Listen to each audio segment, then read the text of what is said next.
Don't just live for tomorrow, or just live in yesterday. Just be glad for all you have that's in today. And though you've come through many obstacles. Hey everyone, Connie here, and welcome to my blind reaction to episode 9 of Amphibia. So, this series is starting to give me some, not full episodes, but mini-sodes of quality content, you could say. Stuff that I enjoy. Even if it's not as good as other shows out there, it's entertaining me a lot more than most of this series has. But it's only starting to get there. It still has a lot more to go. I'm still not invested in any of the characters except Polly. And there's just not much to really get into with this one. We're continuing, though. We're going to continue, see how it goes. And hopefully it does really start to get better. Hopefully it does start to get better. Now, I had been told, like, episodes back now by someone, I don't remember who, but someone had mentioned that it gets better around episode 10. And while that's all subjective and all, I've heard that with a lot of shows. You know, like that had been said about the Owl House and everything too. And it's like, either a lot of showrunners are just using that as kind of the kickoff point for the better content, or people are just doing that themselves and they're automatically thinking like, oh, it's around that point, so it's got to get better around that point, so we just assume that that's where it starts getting better. Because Owl House, that wasn't necessarily true. And I think even the early episodes of Owl House are really good. I don't think it really got necessarily better around that point. It just did a couple more things. It was already good. It didn't like notably improve or anything. With this, I don't know if it's going to. I don't know what the situation is going to be. But we'll have to see. I do hope it gets better. I really do.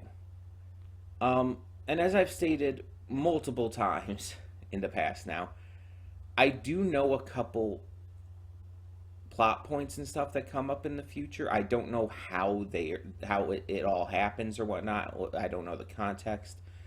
I just know that I just know of a couple things because after I dropped this the first time, I saw a lot of stuff on Twitter about it. People do very much talk about this series.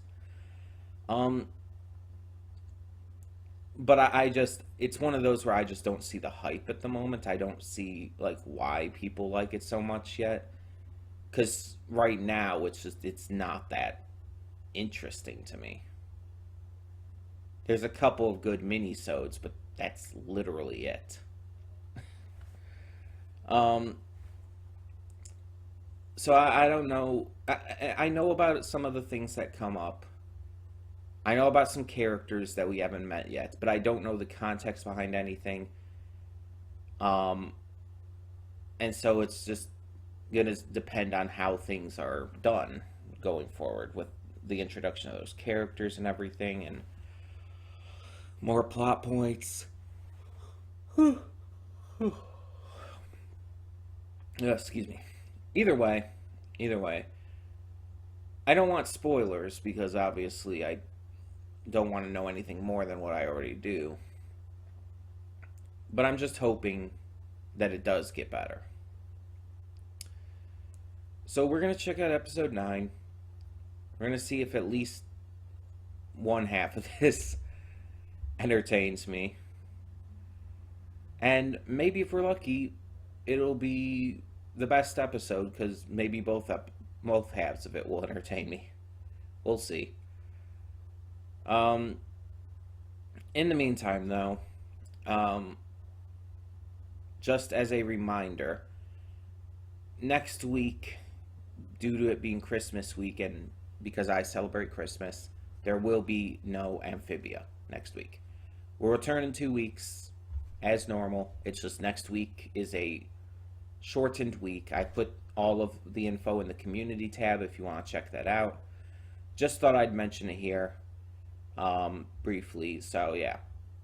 Next week is a shorter week, less reactions and stuff, just because it's holiday week and I want to cut down. I want to have some more rest and relaxation next week, basically. But then the week after, we'll get right back into things. So, let's get this going. Hope for the best with this episode. See what we got in store. So, when the screen fades to black, pause this redirect and go to the description below. Follow the link to the reaction, and after you watch it, come back here to the redirect and resume play.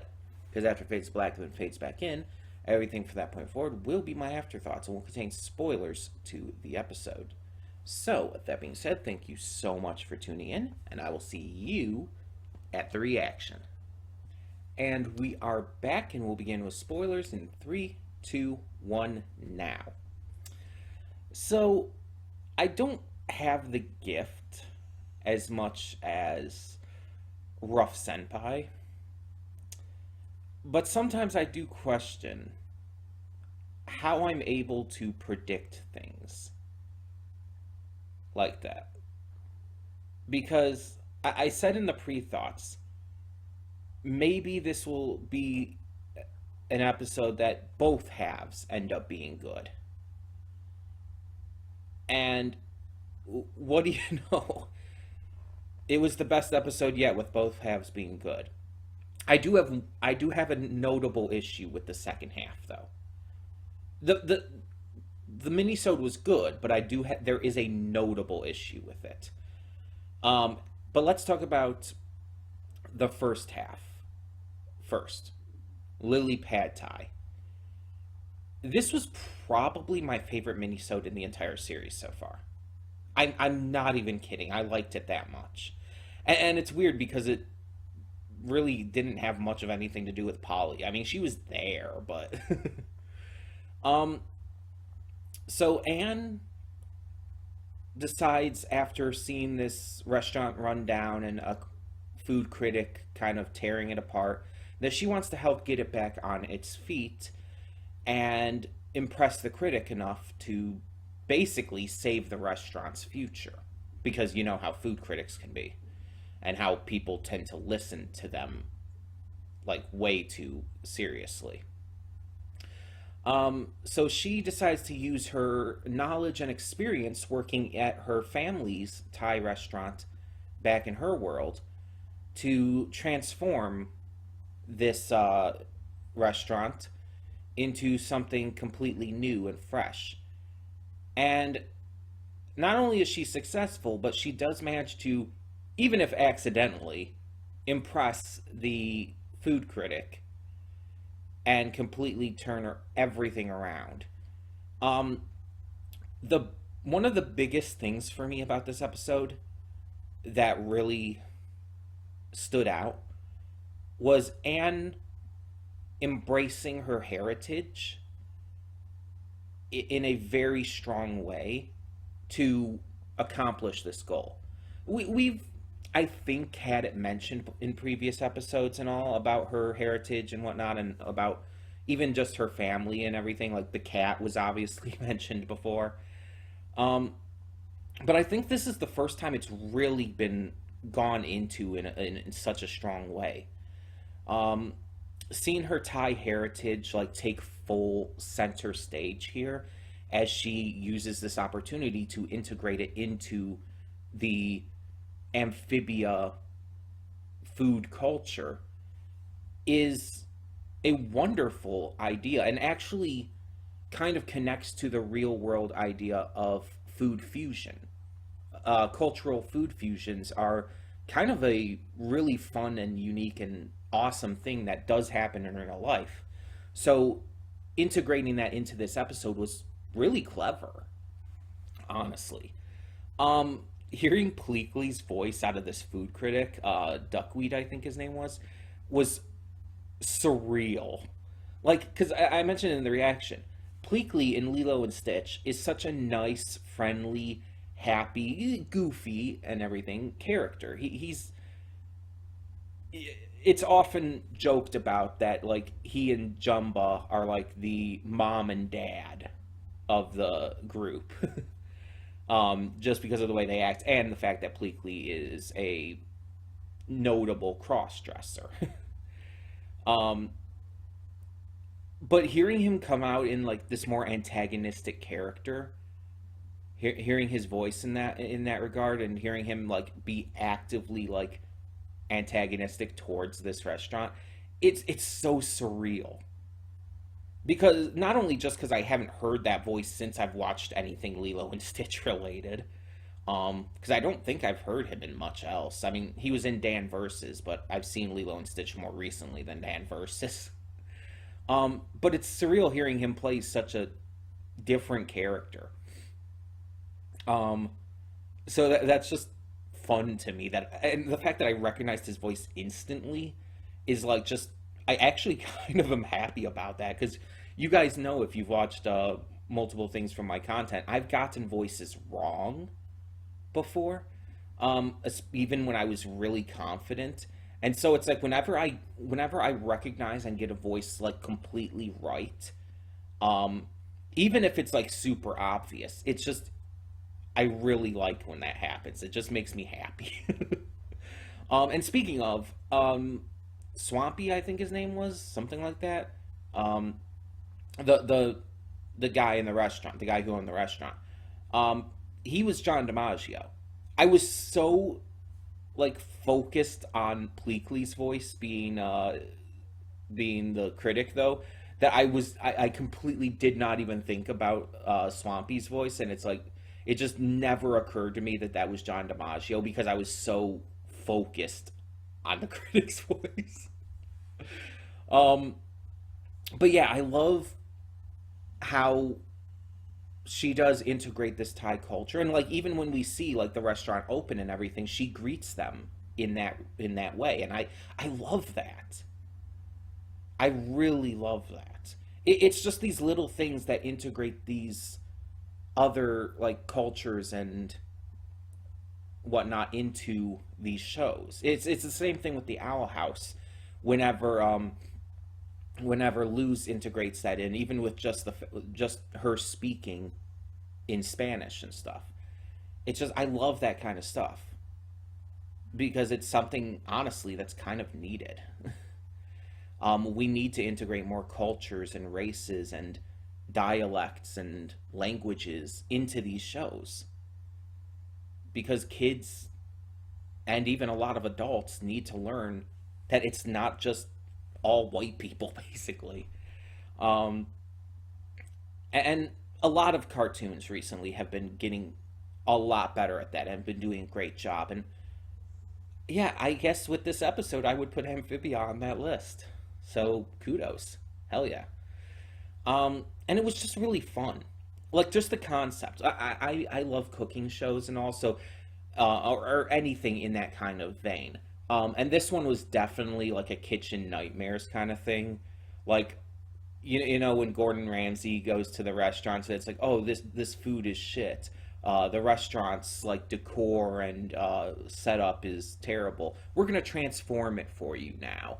It's literally that same kind of deal, just with a food critic added in as well. So I kind of dig that.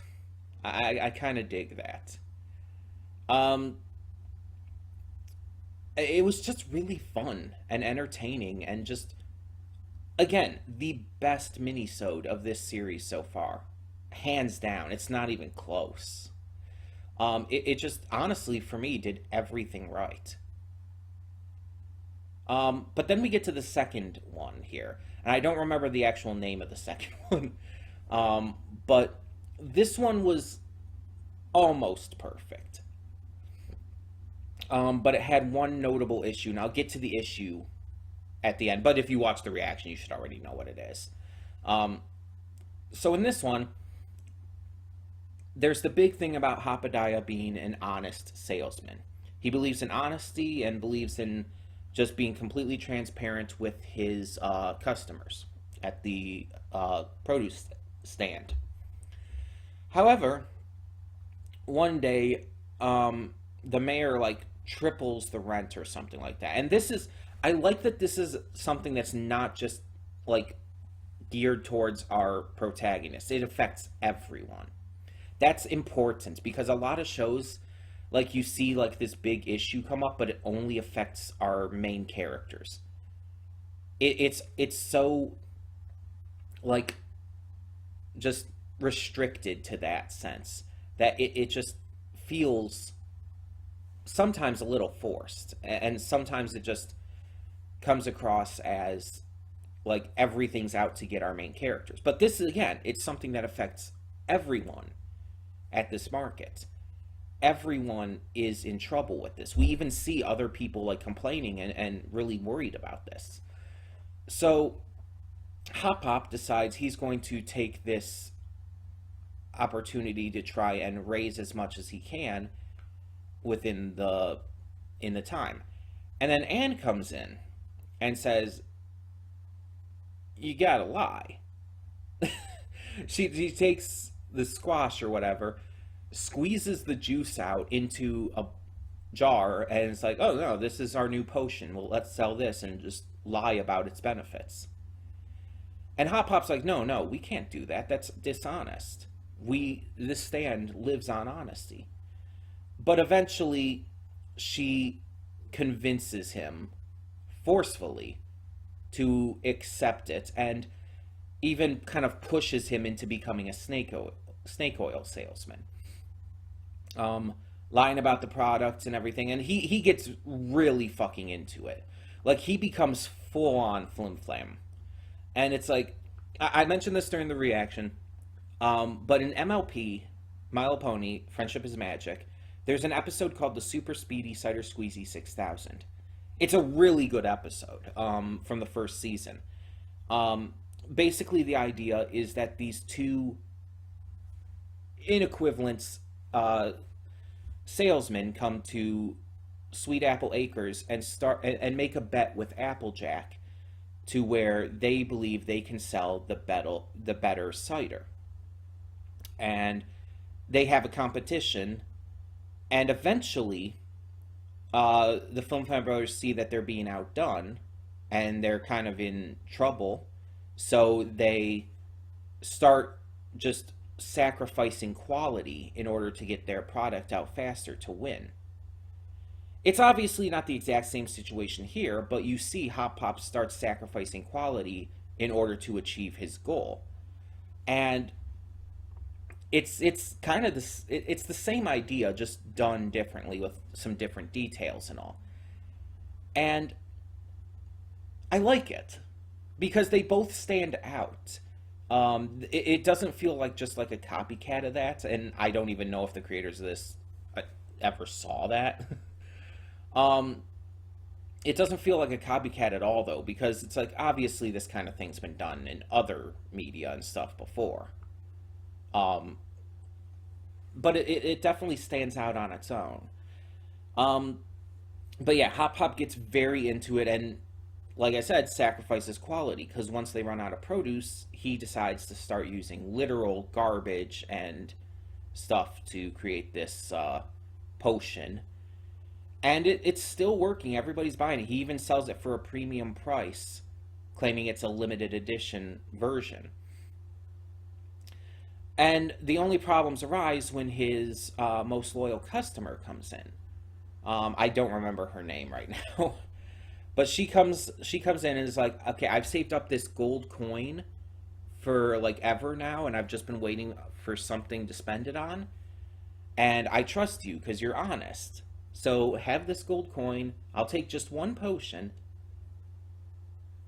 And because I trust you so much, and because of that, it just completely destroys the facade that Hop Pop had built up, and he instantly becomes guilt-ridden as fuck. And so he does stop her and everyone else from drinking it, admits it's garbage. And after this almost kind of random bit with some giant flies attacking them because they want the garbage juice, which really isn't important, so I don't have to talk much about that. But after that, he does give the money back.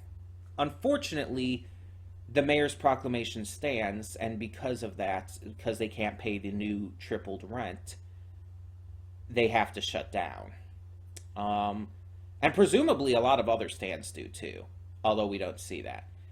And like even at the end, Hop Pop realizes he's unemployed now, which that is most likely going to have carryover effects. In fact, I wouldn't be surprised if the next episode actually touched on that or even focused on it to a point of Hop Pop trying to find a new job or something. Now, my one notable issue with this second half here is that Anne didn't face any consequences. Anne was the one who not only encouraged Hop Pop to lie about this and create these potions, but actively, basically forced him to. This entire situation was literally her fault. And yet Hop Pop was the only one who faced repercussions, and he should have for what he did, and that's fine. But Anne should have as well. Even if she just apologized for it, that would have fixed literally the entire issue. Because that would have at least acknowledged it and showed that what she did was wrong. Her pushing him to lie and sacrifice his integrity for the sake of just keeping this stand running is wrong. And it was proven wrong by this series of events that happened within this minisode. So, to have Anne not face any responsibility or consequences for that feels really wrong in itself. Again, all that they would have had to do was have her apologize. Like, go up to Hop Pop, say, sorry I pushed you into doing this. Hop Pop even would obviously accept her apology. That's all that needed to be done. It could have even been done while they were on their ride home, right before he realized he was unemployed. Like, just her apologize, he accepts it, then all of a sudden, like, a couple seconds pass, then he realizes it and shouts out that he's unemployed. That would have been perfect. It doesn't ruin the entire episode, because the episode's still fun. Hop Pop as the Flim Flam salesman is still fun. And I enjoy this idea. I enjoy the concept very much. But it does hurt it. It does hurt the episode, or the minisode specifically, to not have Anne face any repercussions for that. Because, again, it was her fault, first and foremost. More than Hop Pop's, because, again, she was the one who drove him into doing this. He didn't want to, because of his integrity. So, yeah, that's my only notable issue, but it is a notable issue. And it's just, it does bother me. And that keeps the second half from really reaching, like, its best status, but it was still good, and paired together with an episode with a minisode that was really as damn good as it was with Lily Pad Thai, it's like I don't necessarily forgive it for not doing that, but I can at least let it slide. Because, again, the rest of the episode was still good. It didn't ruin the enjoyment of it for me. But yeah, I can apparently predict the future. I did say maybe this will be like the best episode and I'll like both parts. I did, and it is. And again, the first half is also the best mini-sode, in my opinion.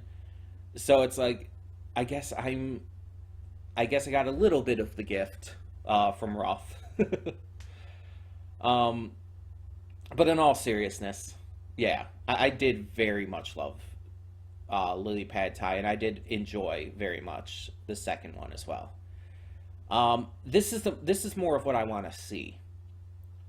Like, this is how you blend the cultures of the Amphibia world and Anne really fucking well, and this is the kind of stuff I want to see more of.